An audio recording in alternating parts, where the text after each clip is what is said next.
माँ Gayatri recording studio.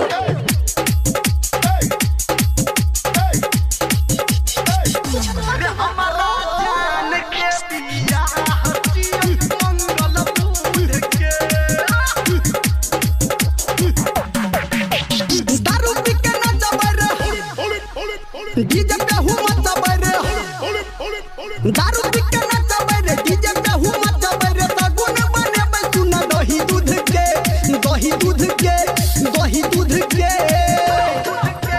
दही दूध के। अरे हमारा माल के बिया हकीय मंगल बुध के, रे हमारा जान के बिया हकीय मंगल बुध के। डीजे पे हूँ मत बरे, दारू पी के नच बरे, डीजे पे हूँ मत बरे, सगुन बने सुना दही दूध के, दही दूध के, दही दूध के। इलाका किसी का हो धमाका डीजे चंदन का होगा। रे हमारा माल के बिया हकीय मंगल बुध के, रे हमारा जान के बिया हकीय मंगल बुध के। इलाका किसी का हो धमाका डीजे चंदन पुखराम कट्टैया डीजे का होगा।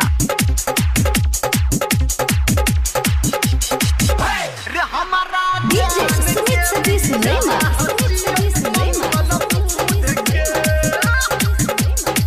अभी आप सुन रहे हैं सावरिया म्यूजिक।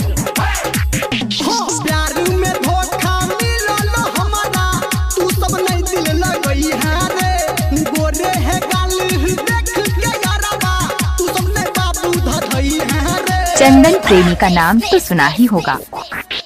प्यार में धोखा मिलल हमारा, तू सब नहीं दिल लगई है रे, गोरे है गाल देख के यारबा, तू सब ने बाबू धधई है रे।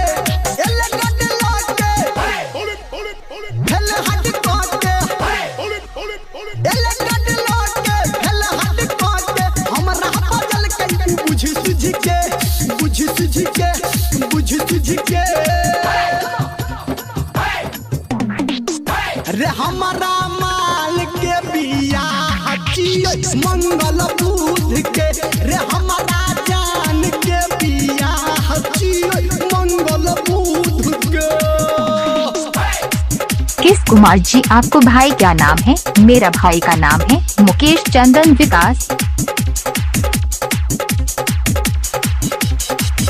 रे हमारा DJ Sumit Satish Rema. Singing by power star Dharmendra Nirmaliya. हम बनई छी छोरी हटई छै, झूठो देखाबे है सपना रे, राइटर सोनटू सही कहल कई, कियो ने हेतौ अपना रे। चंदन प्रेमी का नाम तो सुना ही होगा। हम बनई छी छोरी हटई छै, झूठो देखाबे छै सपना रे, राइटर सोनटू सही कहल कई, कियो ने हेतौ अपना रे। छोरा निर्मलिया डीजे संजय गौतम, छोरा निर्मलिया डीजे संजय गौतम, नाचे छताही से कूद कूद के, कूद कूद के, कूद कूद के। चंदन प्रेमी का नाम तो सुना ही होगा। रे हमारा माल के बिया हकीय